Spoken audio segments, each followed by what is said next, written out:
हमारी संस्कृति, हमारे संस्कार सदा रहें हमारे साथ। सब्सक्राइब करें तिलक।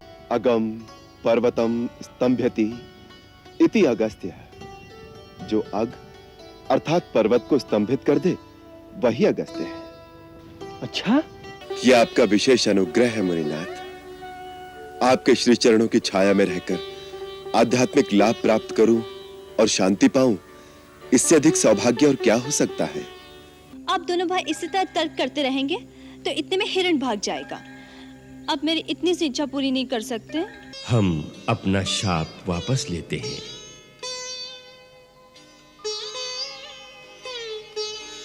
हम सबको आशीर्वाद दीजिए।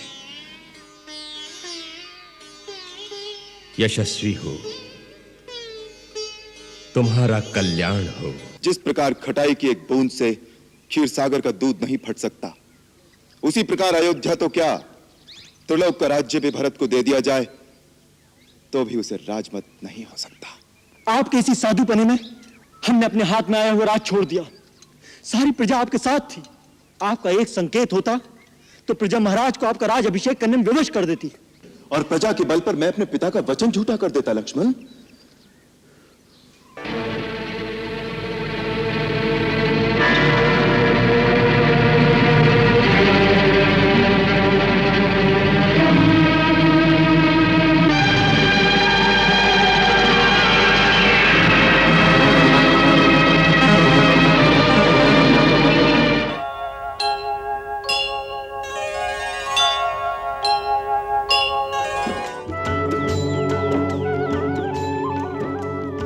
प्रभु, यही गुरुदेव का आश्रम है।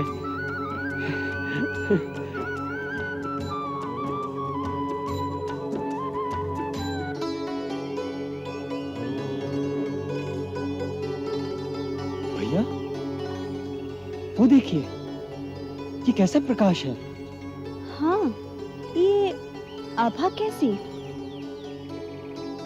सीते, ये महर्षि अगस्त्य का आध्यात्मिक तेजपुंज है। हर प्राणी की आध्यात्मिक उन्नति और शक्ति के अनुसार ही उसके शरीर के चारों ओर एक तेजपुंज, एक प्रकाश का क्षेत्र रहता है। जितनी शक्ति अधिक होगी, प्रकाश का क्षेत्र भी उतना ही बड़ा होगा। महर्षि अगस्त्य अपने पराक्रम और अपनी शक्ति में अपने आराध्य और गुरु भगवान शिव के ही समान है। एक बार देवताओं के कार्य में सहायता के लिए महर्षि अगस्त्य ने पृथ्वी के 7 समुद्र अपनी अंजुलि में भरकर पी लिए थे। भगवान अगस्त्य सारे दानव समुद्र में छिपे हुए हैं, जहां से वो जब चाहें निकलकर देवलोक पर आक्रमण करते रहेंगे। जब तक उनका संहार नहीं किया जाएगा, देवलोक सुरक्षित नहीं रह सकता। यदि आप थोड़ी देर के लिए समुद्र का पानी हटा सकें तो हम उन दानवों का अवश्य ही नाश कर देंगे। आप ही ऐसा करने में समर्थ हैं। हम आपकी शरण में आए हैं, हमारी सहायता कीजिए प्रभु। तथास्तु।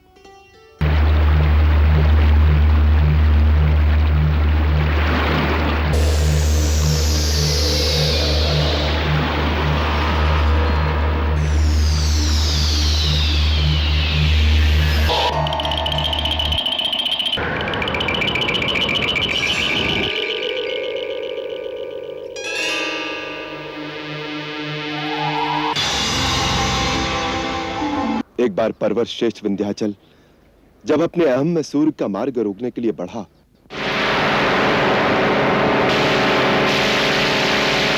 महर्षि अगस्त्य ने अपने चरणों से उसे दबाकर उसकी उद्दंडता को वहीं रोक दिया था।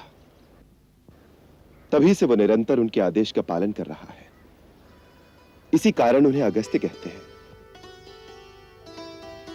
अगम पर्वतम स्तंभयति इति अगस्त्य। जो अग अर्थात पर्वत को स्तंभित कर दे वही अगस्त्य है।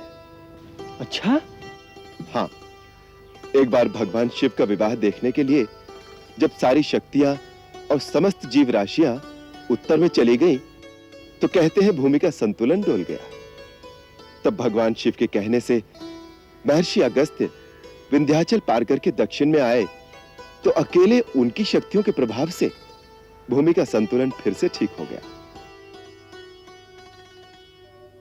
इसीलिए कहा जाता है कि यदि उत्तरी भाग का समस्त आध्यात्म बल और ज्ञान एक पलड़े में रखा जाए तथा दूसरे पलड़े में अकेले महर्षि अगस्त्य बैठ जाए तो दक्षिण का पलड़ा भारी होगा।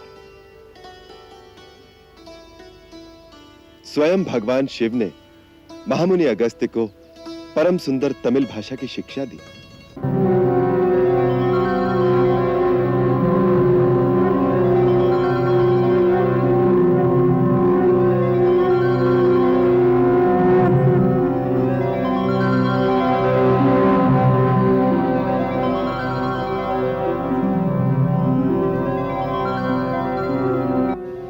महामुनि अगस्त्य ने अपनी मेधा शक्ति के प्रयोग से तमिल को व्याकरणबद्ध करके संसार की श्रेष्ठ भाषा बना दिया। इस संसार को उनकी उत्तम देन तमिल भाषा है, जिसमें उन्होंने समस्त ज्ञान समो दिया। इसी प्रकार ये भगवान अगस्त्य ही ब्रह्मलोक से कावेरी नदी को कमंडलों में भरकर ले आए थे, जो आज समस्त प्राणियों के उद्धार के लिए गंगा समान ही बह रही है। हे प्रभु, भगवान शिव ने मुझे इस देश में भेजा है। वहां हमें गंगा और यमुना जैसी महान और पवित्र नदी की आवश्यकता है। आप सदा अपने भक्तों पर अनुग्रह करते हैं, इसीलिए हमारी प्रार्थना स्वीकार करें।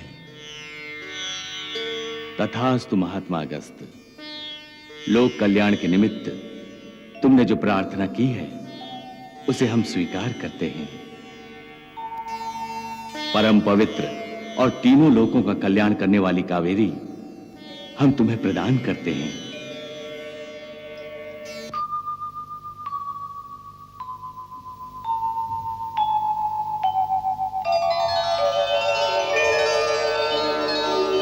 प्रणाम पितामह, क्या आज्ञा है? कावेरी पुत्री, हम तुम्हें महर्षि अगस्त को प्रदान करते हैं।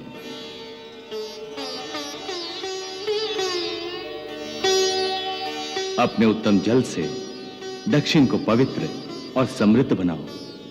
जहां जहां होकर तुम्हारी निर्मल जलधारा बहेगी, वो प्रदेश तीनों काल में सदा हरा भरा और समृद्ध बना रहेगा।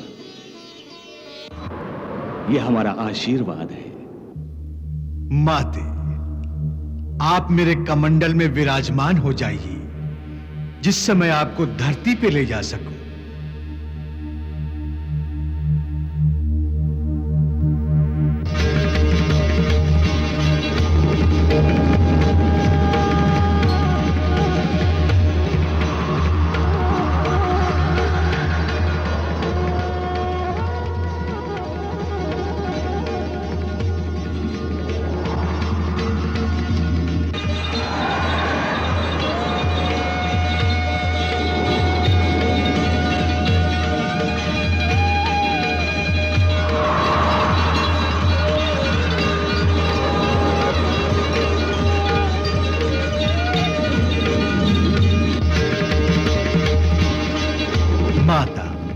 यहाँ के समस्त प्राणी, जलचर, नभचर, भूचर, समस्त जीव सर्वदा आपकी पूजा करेंगे और किसी भी भेदभाव के बिना उन सबको आपका आशीर्वाद प्राप्त हो।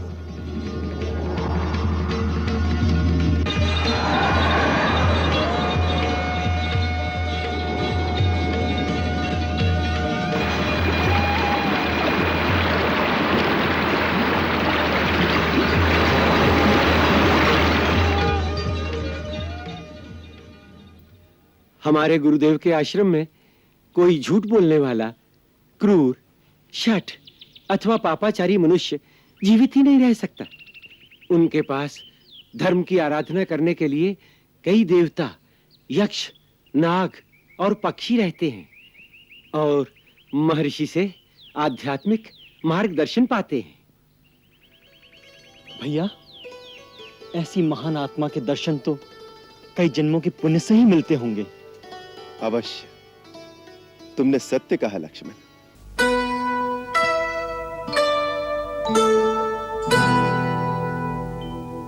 मुनि अगस्त मुनि श्रेष्ठ माना, राम लखन सिय को आश्रम ले, गुरु गंभीर चले।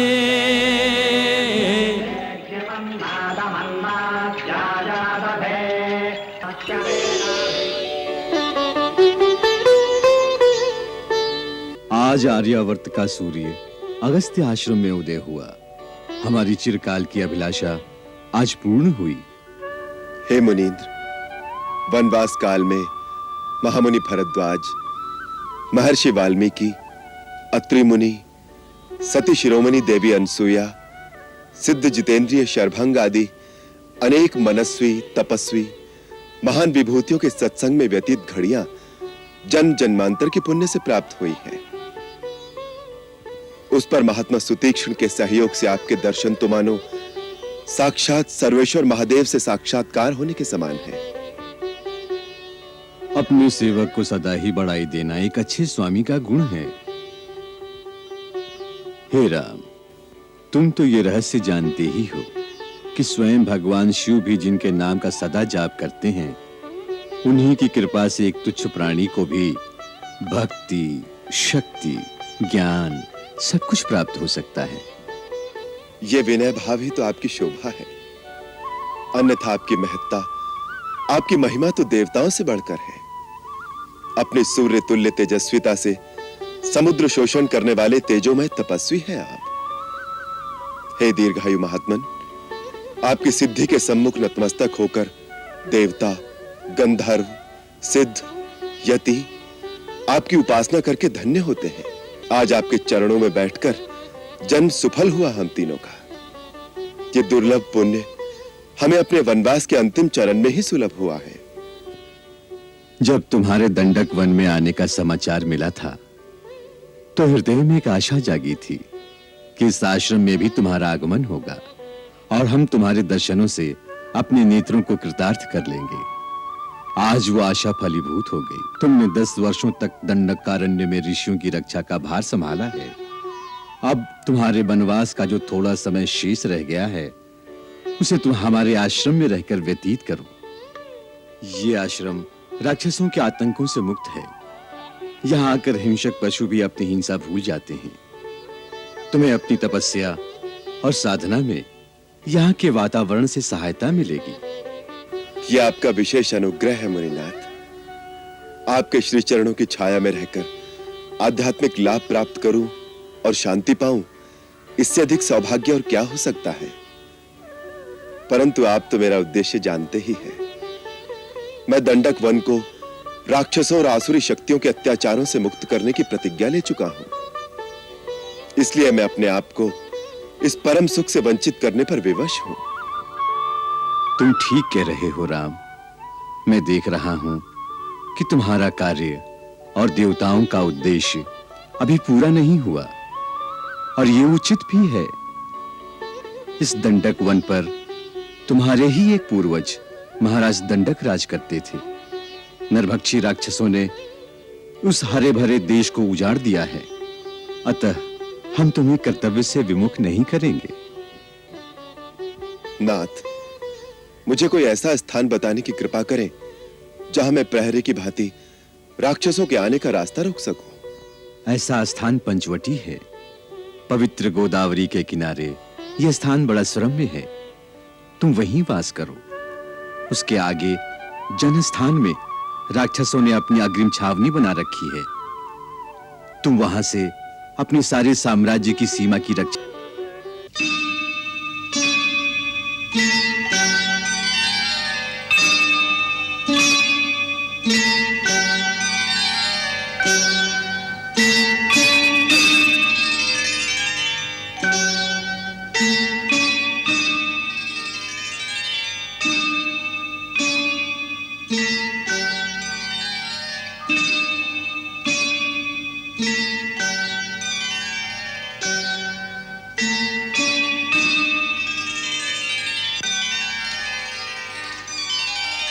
राम, मैं दिव्य दृष्टि से देख रहा हूं कि आने वाले दिनों में तुम्हें अपने कर्तव्य पूर्ति के लिए बहुत परिश्रम करना पड़ेगा।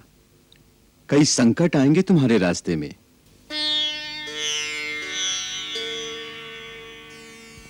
तुम्हें महर्षि विश्वामित्र ने जो दिव्य अस्त्र प्रदान किए थे उनका मुझे ज्ञान है, परंतु मेरे पास भी जो अस्त्र हैं तुम्हें उनकी भी आवश्यकता पड़ेगी।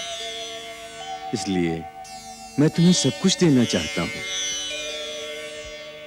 मेरे साथ आओ।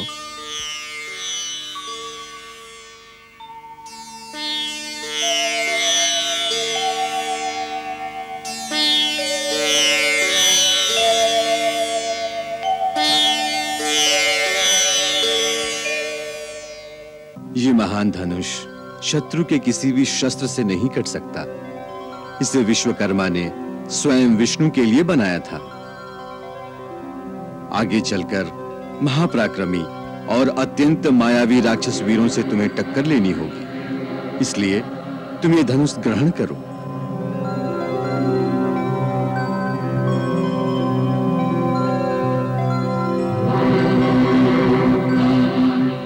ये 2 दिव्य तुणीर हैं जो मुझे इंद्र से प्राप्त हुए हैं। ये अक्षय हैं। इनमें बाण कभी समाप्त नहीं होते। ये चारों बाण शत्रु का नाश करके विलीन हो जाते हैं और अपने तुणीर में फिर से प्रकट हो जाते हैं। ये तुम दोनों के लिए है। इन्हें ग्रहण करो।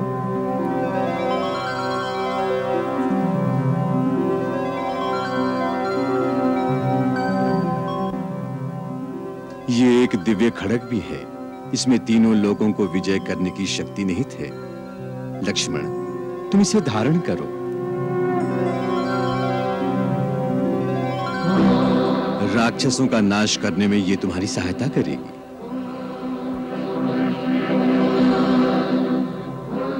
राम, ये वो बाण है। इससे शिव ने मेरु पर्वत से बनाए हुए महान धनुष पर अनुसंधान करके त्रिपुरासुर का अंत किया था। ये अमोद बाण भी मैं तुम्हें प्रदान करता हूं। इसे स्वीकार करो।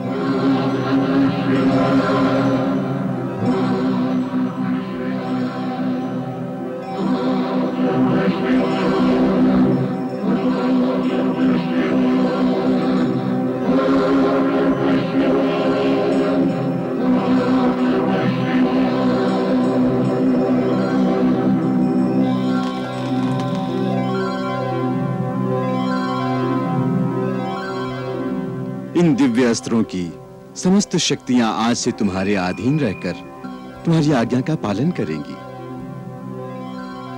प्रभु, आपकी इस विशेष कृपा से हम धन्य हो गए। राम, तुम सर्वदा विजयी होगे। तीनों काल और समस्त लोकों में तुम्हारी जय गाथा गाई जाएगी। देवता भी तुम्हारे आगे नतमस्तक होंगे। हे कर्मवीर, मैं भी तुम्हें प्रणाम करता हूं।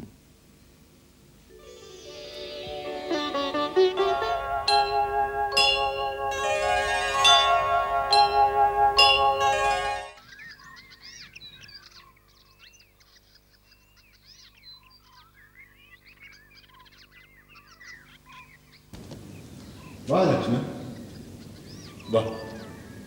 देखा सीते, अपने देवर लक्ष्मण की कार्यकुशलता को। विश्वकर्मा बड़े बड़े भवन निर्माण कर सकते हैं, परंतु राजमहल से बढ़कर पर्णकुटी बात की बात में खड़ी कर देना बस लक्ष्मण का ही काम है। यहां तो विश्वकर्मा को भी हार माननी पड़ेगी।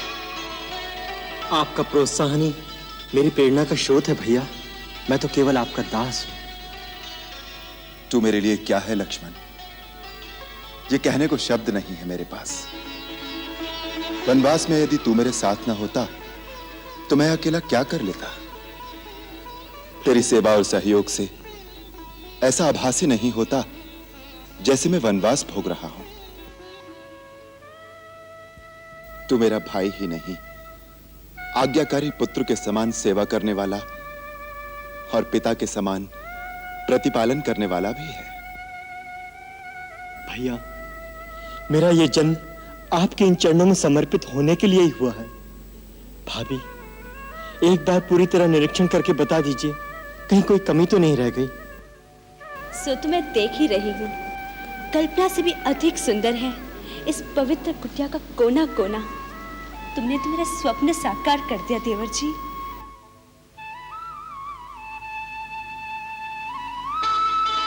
भैया, आप ठीक स्थान पर बैठे। ये स्थान मैंने आपके लिए ही बनाया है, आपके संध्या बंधन के लिए। साथ में फूल भी रख दिए। कैसा है भैया? अति उत्तम लक्ष्मण। इस वट वृक्ष के नीचे कितनी शांति है। तो स्वामी, इसी शांति भवन में हम अपने वनवास का शेष समय क्यों न बिता दें? अयोध्या त्याग कर वन में भटकते भटकते 12 वर्ष से भी अधिक व्यतीत हो गए हैं। अयोध्या। सीते, कैसा पवित्र नाम लिया तुमने। अयोध्या का नाम स्मरण करते ही जन्मभूमि की माटी की सोंधी सुगंध रोम रोम में समा जाती है, और उसके साथ ही आती है माता कौशल्या की याद। आपको तो कभी कभी याद आती होगी, पर माता जी की व्यथा का अनुमान आप नहीं लगा सकते।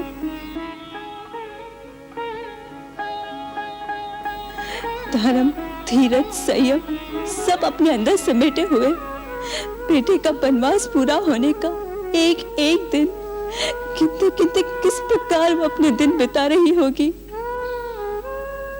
सीते, जब कभी एकांत में बैठता हूं तो माता कौशल्या की आवाज मेरे कानों में गूंजने लगती है, उसी प्रकार जैसे वो बचपन में बुलाया करती थी। राम, जल्दी आओ पुत्र, भोजन परोस दिया है।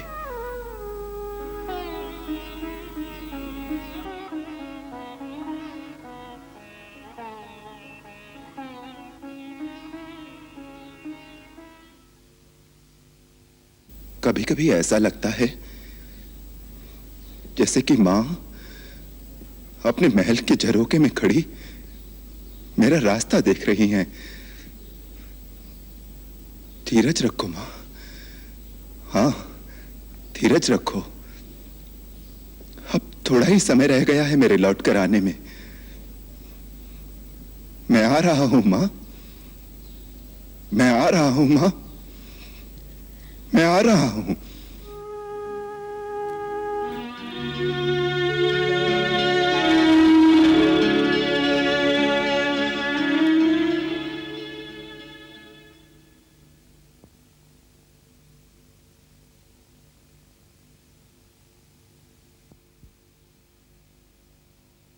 भैया, एक हीन भावना मुझे सदा अपने आप में लज्जित करती रहती है। ऐसी क्या बात है तात? भैया, आप जैसे निर्विकार शांताकार की शीतल छाया में मेरा प्रतिपल प्रतिक्षण व्यतीत होता है, फिर भी मेरी वृत्ति इतनी उग्र क्यों है?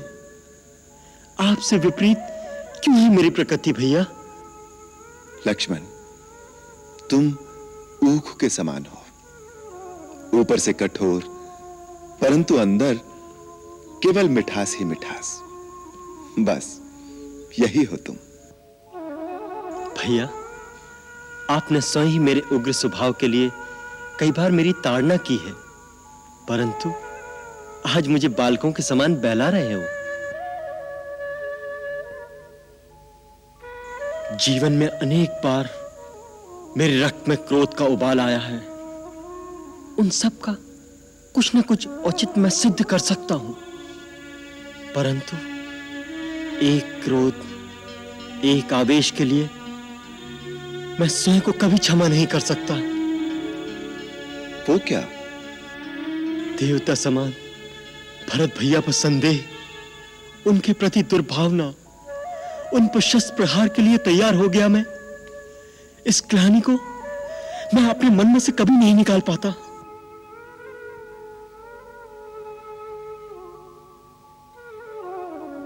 भूल चूक, भ्रांत भावना में भटक जाना मानव मात्र का प्राकृतिक स्वभाव है लक्ष्मण। भैया, पर आपसे कभी कोई भूल क्यों नहीं होती? तुम्हारी ये भावना अपने राम भैया के प्रति असीम श्रद्धा मात्र है। उसी के आवेश में उस समय भी तुम्हारे मन में भरत के प्रति संदेह उत्पन्न हो गया था। लक्ष्मण, वास्तव में तुम भावना प्रधान हो। तो क्या भावुक होना बुरी बात है भैया? नहीं, भावुक होना तो अति सुंदर बात है।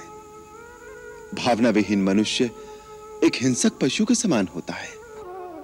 परंतु जब भावना पर ज्ञान का अंकुश न रहे तो भावना के आवेश में कई बार भूल हो सकती है। परंतु जो आपकी भांति ज्ञानी ना हो, वो अपनी भूल का प्रायश्चित कैसे करे, अपनी भूल कैसे सुधारे? पश्चाताप से। तुम्हारे मन में जो पश्चाताप की भावना है, उसी से प्रायश्चित हो गया समझो। परंतु भरत भैया ने भी मुझे मन से क्षमा किया होगा कि नहीं? क्षमा का प्रश्न तो तब उठता है जब उसने तुम्हें अपराधी माना हो। भरत को तुमने अभी तक पूरी तरह पहचाना नहीं लक्ष्मण।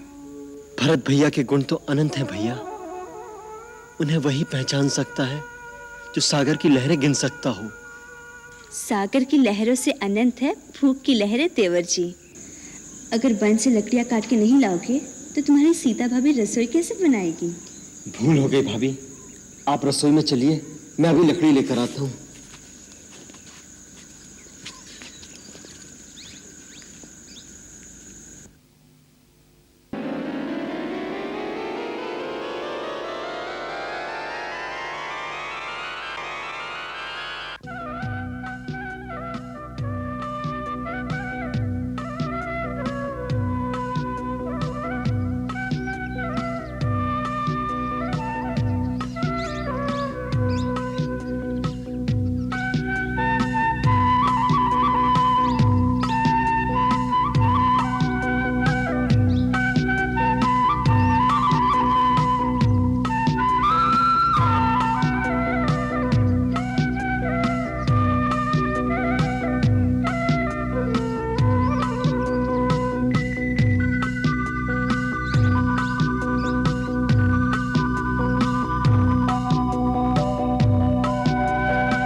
लक्ष्मण भैया,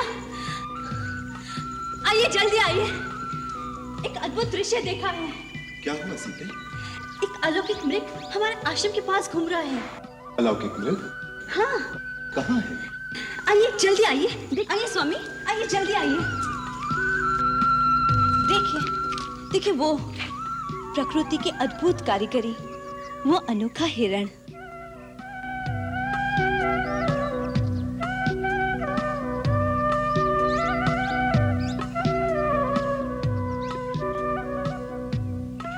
ऐसा विचित्र मृग कभी देखा है? इसके सींग देखिए, लगता है सोने के हैं। उसकी खाल भी सुनहरी है। सचमुच अद्भुत, विलक्षण। देखा लक्ष्मण? देख रहा हूं भैया। स्वामी, इसे किसी प्रकार पकड़ लीजिए ना। ओहो, कितना मनभावन मृग है। पकड़ ले। क्या करोगी कल्याणी? इसे अयोध्या ले जाएंगे। देखकर सब विस्मय से चकित रह जाएंगे। इसके पैरों में घुंघरू बांधूंगी। जब महल में छम छम चलेगा तो माताएं कितनी प्रसन्न होगी।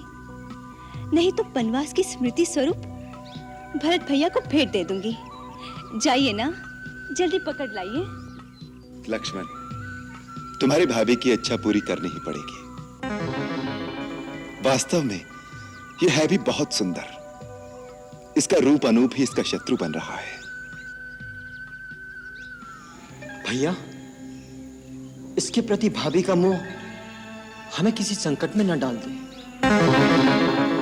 मुझे तो यह स्वर्णमग माया जैसे जान पड़ता है। ये प्रकृति के विरुद्ध है, अप्राकृतिक है, असंभव है। इस सृष्टि में असंभव कुछ नहीं है लक्ष्मण। जो कुछ भी तुम कल्पना कर सकते हो वो इस ब्रह्मांड में कहीं ना कहीं खड़ा जा चुका है। ज्ञानी और विज्ञानी भी सृष्टि का सारा रहस्य नहीं जानते। इससे ये सृष्टि मिथ्या नहीं हो जाती। परंतु भैया, जो प्रकृति के विरुद्ध है। प्रकृति के विरुद्ध कुछ नहीं होता लक्ष्मण।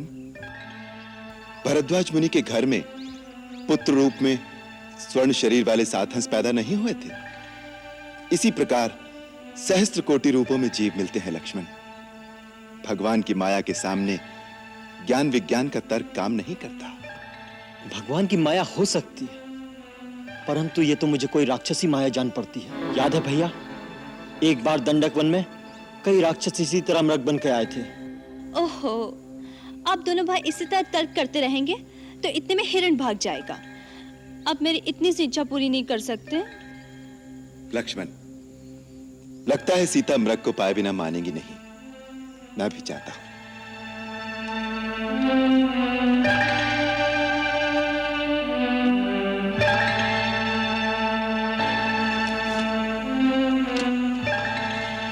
यदि मृग जीवित हाथ ना आया तो क्या हुआ?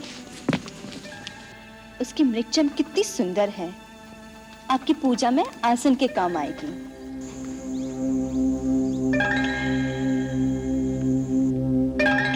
भैया, मुझे अब भी संदेह है ये कोई राक्षसी माया ना हो। यदि राक्षस ही हुआ तो उसका अंत होना भी आवश्यक है। लक्ष्मण, तुम पर्णकुटी में सीता के साथ सावधानी से इनकी रक्षा में रहना। कहीं तुम्हारा संदेह सत्य ना हो। मैं जानकी की इच्छा पूरी करने के लिए इस कांचन रंग के पीछे जाता हूं। जीवित अथवा मारकर शीघ्र लौट आऊंगा। लेकिन सावधान लक्ष्मण, वन में कई राक्षस घूमते रहते हैं, इसलिए किसी भी स्थिति में सीता को अकेली मत छोड़ना। जो आज्ञा भैया।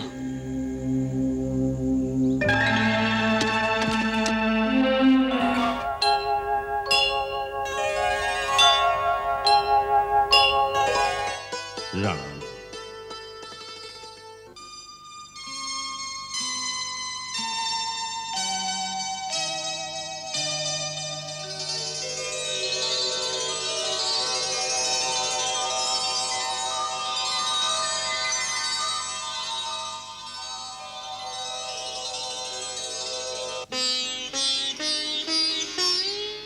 राम,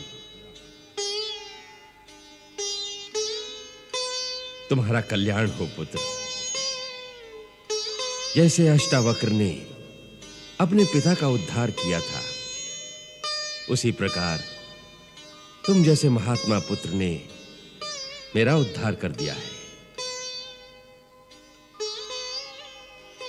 मुझे देवताओं द्वारा पता चला है कि तुम स्वयं पुरुषोत्तम भगवान हो, जिसने रावण का वध करने के लिए नर रूप में अवतार लिया है।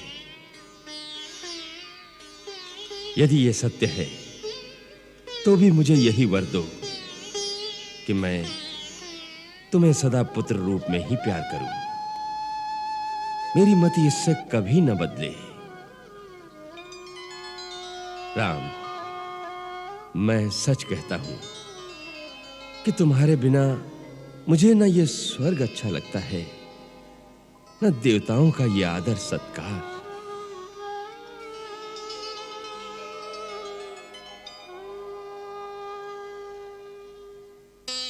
पिता का प्रेम ही ऐसा है जो बड़े भाग्य वालों को मिलता है।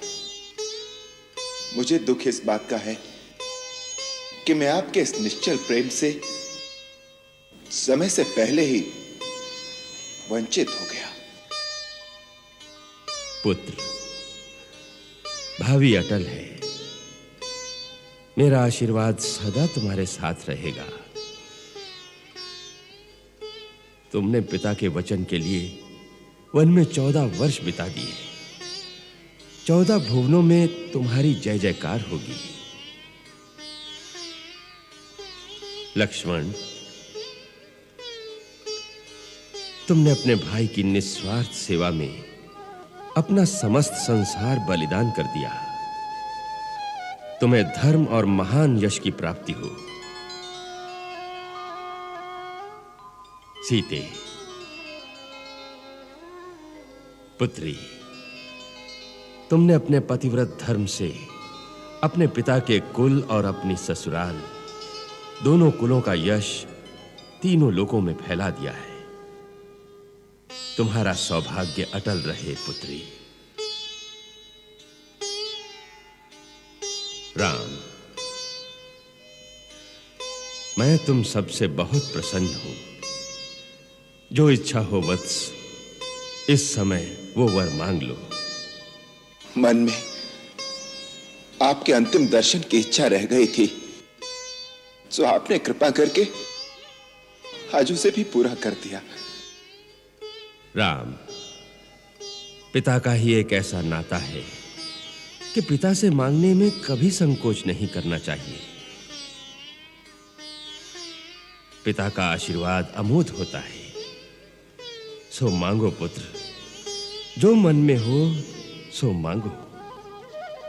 महात्मा, यदि आप मुझ पर प्रसन्न हैं, तो मुझे एक ही वर दीजिए। कृपा करके मेरी माता को दिया हुआ श्राप वापस ले लीजिए।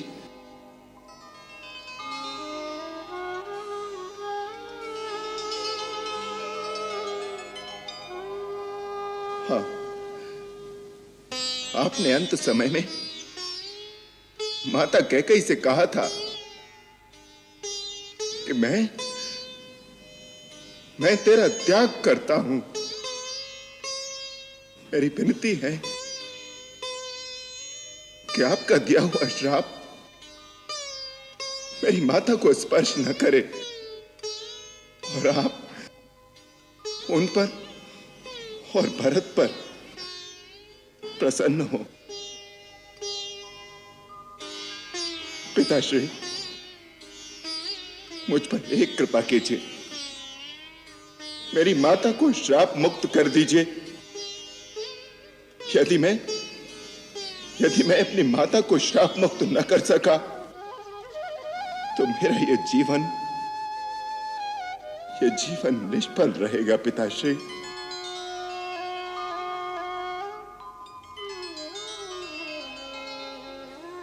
राम,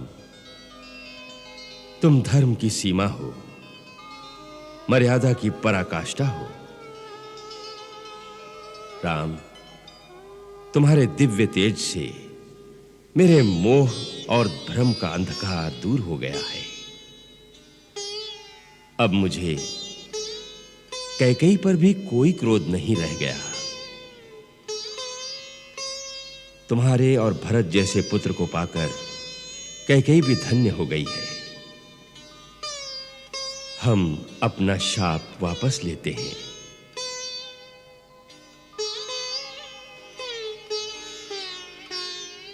आप परम उदार और महान हैं पिताश्री।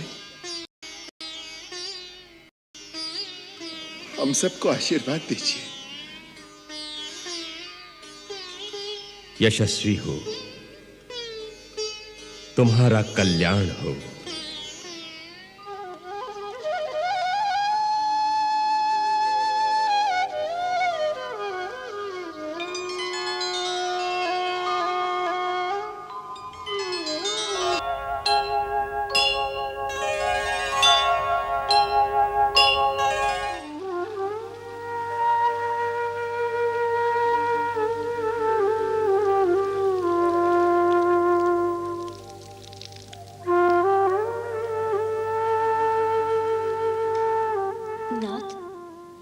आज मैंने एक बहुत विचित्र सा स्वप्न देखा है। क्या सीते? मैंने देखा जैसे भरत जी समाज सहित यहाँ आए थे।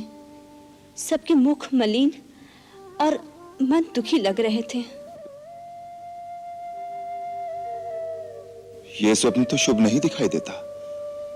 मुझे भरत की चिंता है। वो हमारे विरह में रोगी भी हो सकता है। भाभी, मैं जंगल से लकड़ी लेकर आता हूं। लक्ष्मण, शीघ्र वापस आना। हम कुछ चिंतित हैं। सीता ने एक दुःस्वप्न देखा है। कैसा स्वप्न भाभी? यही कि भरत दुखी है। उसे काहे का दुख? उसका तो अब तक राज अभिषेक हो गया होगा। राजा बनकर आनंद से रह रहा होगा। तुम उसे नहीं जानते लक्ष्मण। वो मुझे इतना अधिक स्नेह करता है कि उस पगले ने राज्याभिषेक भी रो रो कर कराया होगा, माता और पिताजी की आज्ञा से विवश होकर। भैया, आप सबको अपने जैसा सीधा और सरल समझते हैं। ये लक्ष्मण बचपन से भरत से लड़ाई करता रहता है। उन दोनों में आपके स्नेह के लिए स्पर्धा है ना?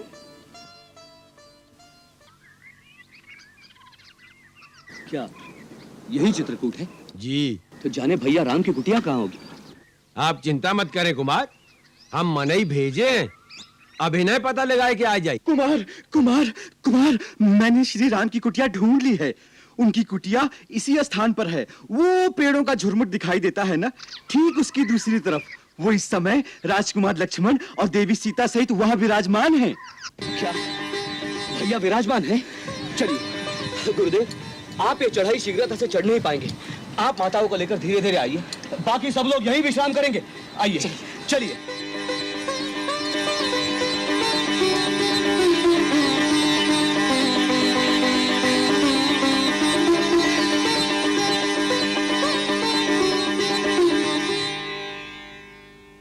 भैया भैया भैया भैया, क्या हुआ लक्ष्मण? आ गया, अपने साथ सेना भी लाया। इन फूलों को छोड़िए भैया, शस्त्र उठाने का समय आ गया है।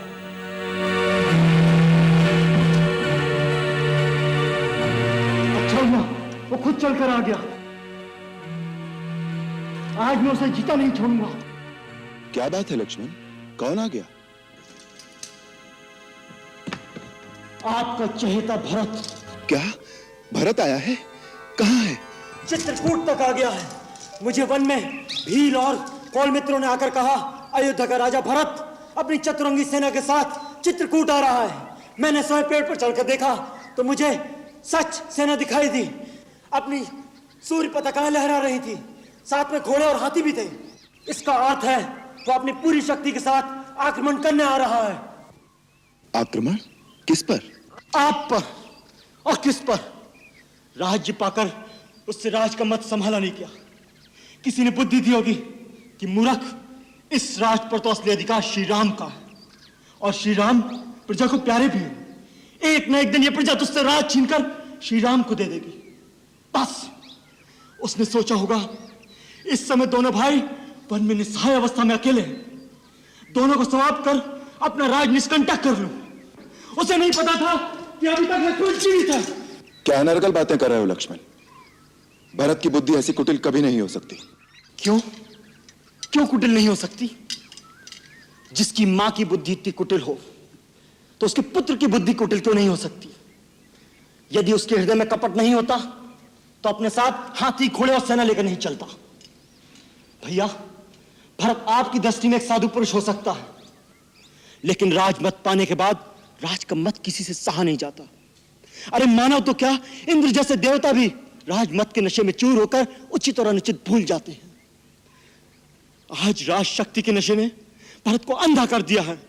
वो आपको निस्सहाय और बेसहारा समझकर आपकी हत्या करने आ रहा है। नहीं लक्ष्मण, नहीं। आपको मेरी सौगंध है भैया, आज मुझे मत रोकिएगा। मैं आपके चरणों की शपथ खाता हूं, यदि मैंने क्षत्रिय कुल में जन्म लिया है और मैं सच्चा रघुवंशी हूं, तो आज वे दोनों रणक्षेत्र में मेरे हाथों मारे जाएंगे। जिस तरह एक सिंह हिरणों के झुंड को कुचल देता है, उसी तरह मैं उसकी चतुरंगनी सेना का नाश कर दूंगा। तभी यह मेरा धनुष धारण करना सार्थक होगा। भैया, यदि आज भगवान शंकर भी उसकी सहायता के लिए आ जाएं, तो मुझे राम की दुहाई है, मैं भरत को जीता नहीं छोड़ूंगा।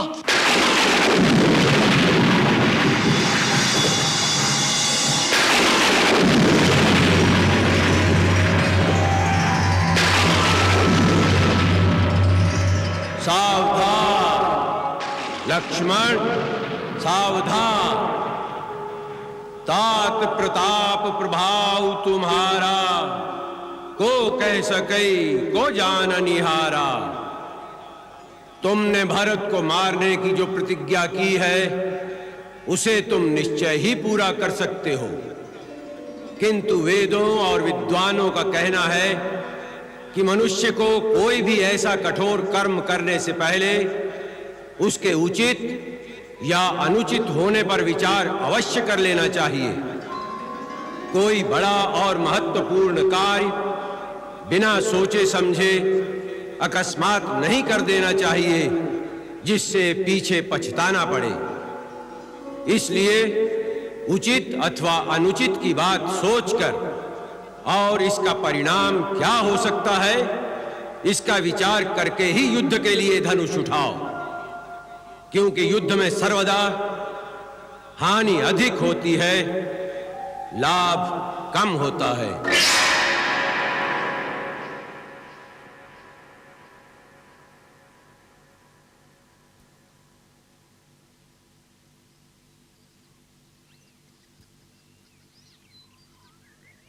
लक्ष्मण, ये आकाशवाणी सुनी तुमने? जो उचित और अनुचित का भली भांति विचार किए बिना किसी काम को जल्दी में करते हैं, वो पीछे पछताते हैं। मुझे तुम्हारी वीरता पर और तुम्हारे पराक्रम पर किंचित भी संदेह नहीं है।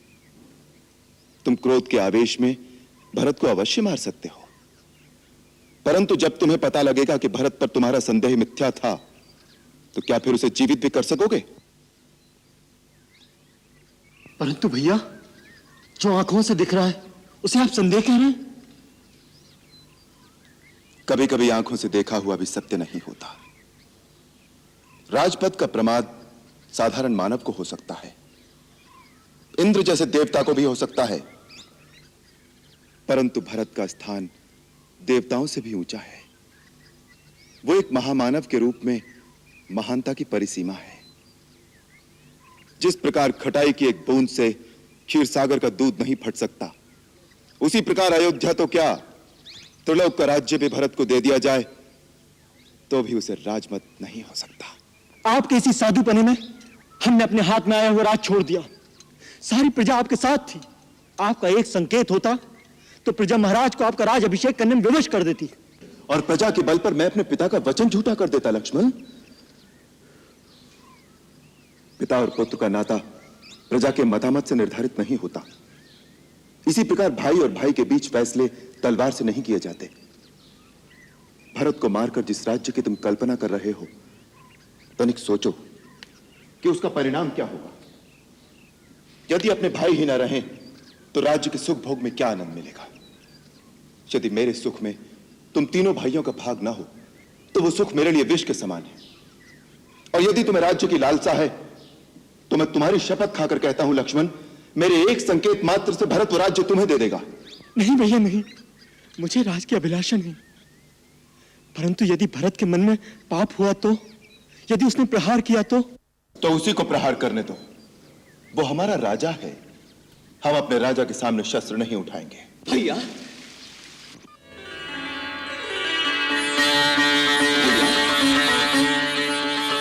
भैया, भैया मैं आपकी शरण में आ गया हूं। भैया आपकी शरण में आ गया हूं।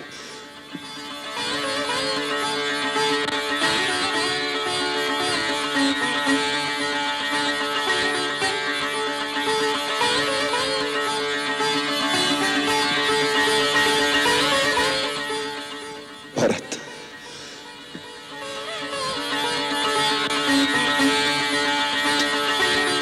भरत,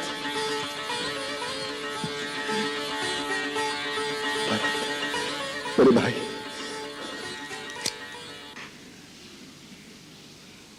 नहीं भैया, जिस पापी के कारण आपकी यह दशा हुई है उसे भाई मत कहिए। मैं अब इसका अधिकारी नहीं।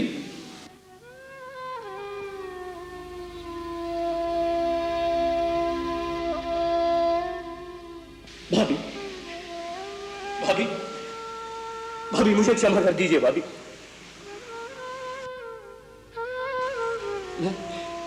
मैं एक निर्लज की भांति आपके सामने आ गया। आप सबकी ये दशा देखने से पहले तो अच्छा होता कि मुझे मृत्यु आ जाती। नहीं देवर जी, ऐसा न कहिए।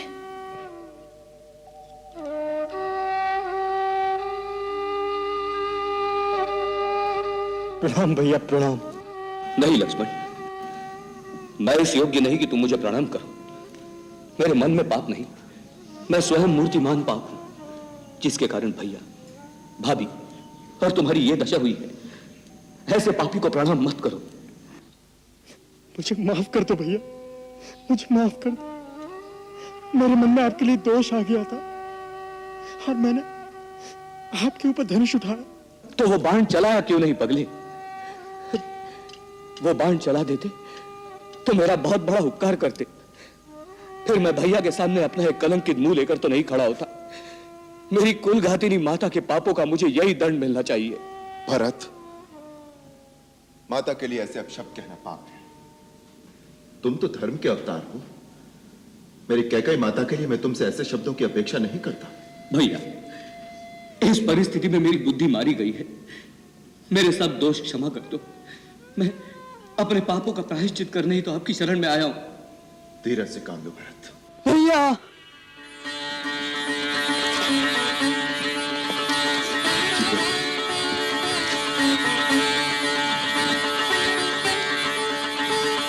भाभी,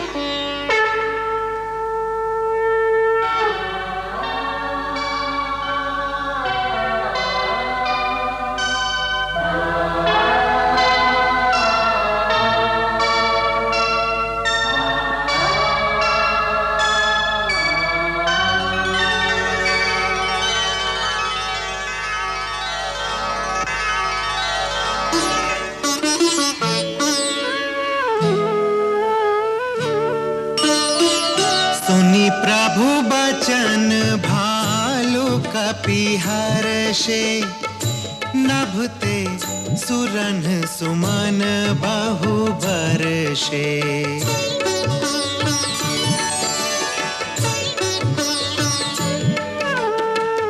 सीता प्रथम अनल महु राखी, प्रकट कीन्ही चाह अंतर साखी।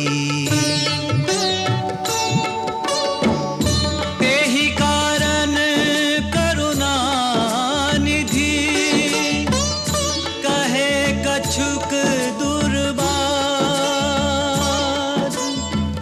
सुनत जातु धानी सब, लागी करई विषाद।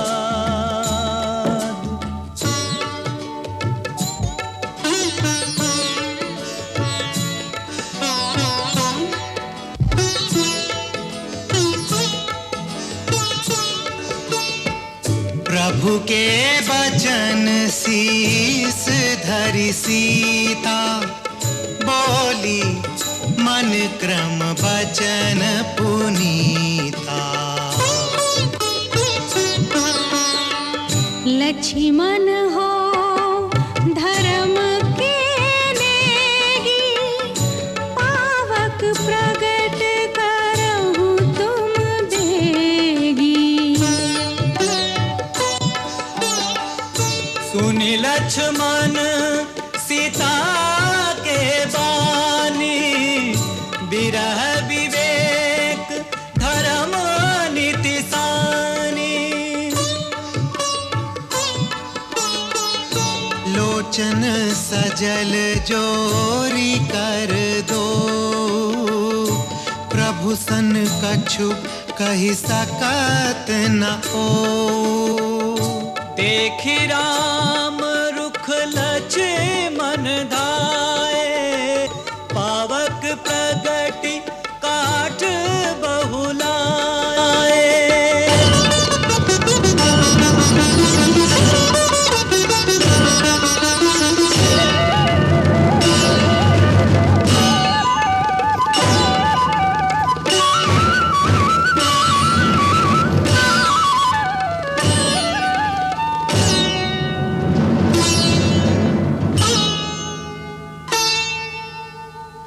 पावक प्रबल देखी बैदेही, हृदय हर्ष नहीं भाया कछुते ही।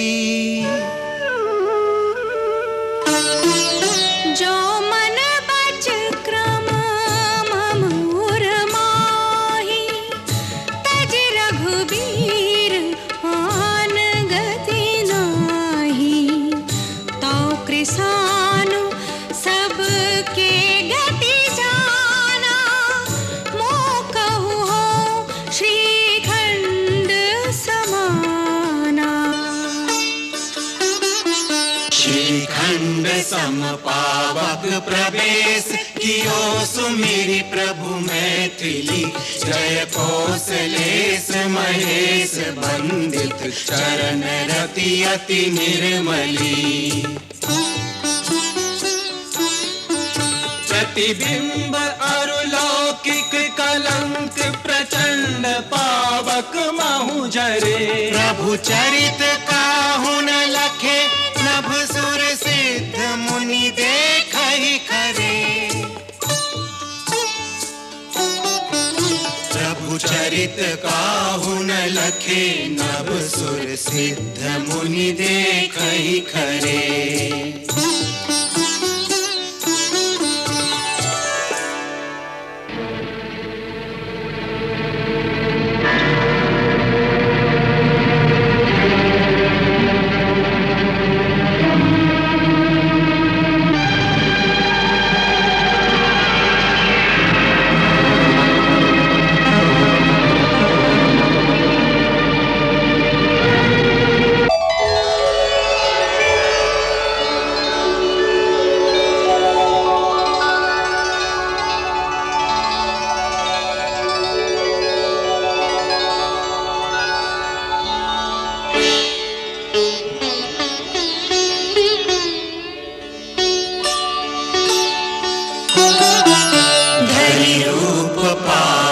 पानी गहि श्री सत्य श्रुति जग विदित जो।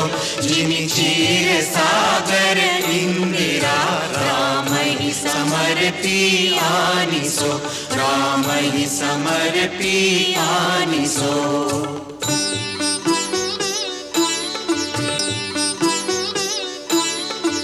सो राम बाम विभाग राज तिरुचिर अति शोभा भली। नवनील नीरज निकट मानहु कनक पंकज की कली।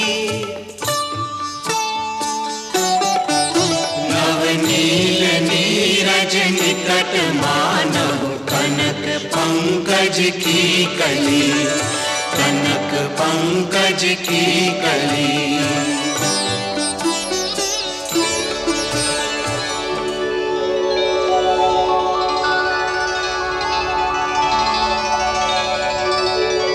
धन्यवाद।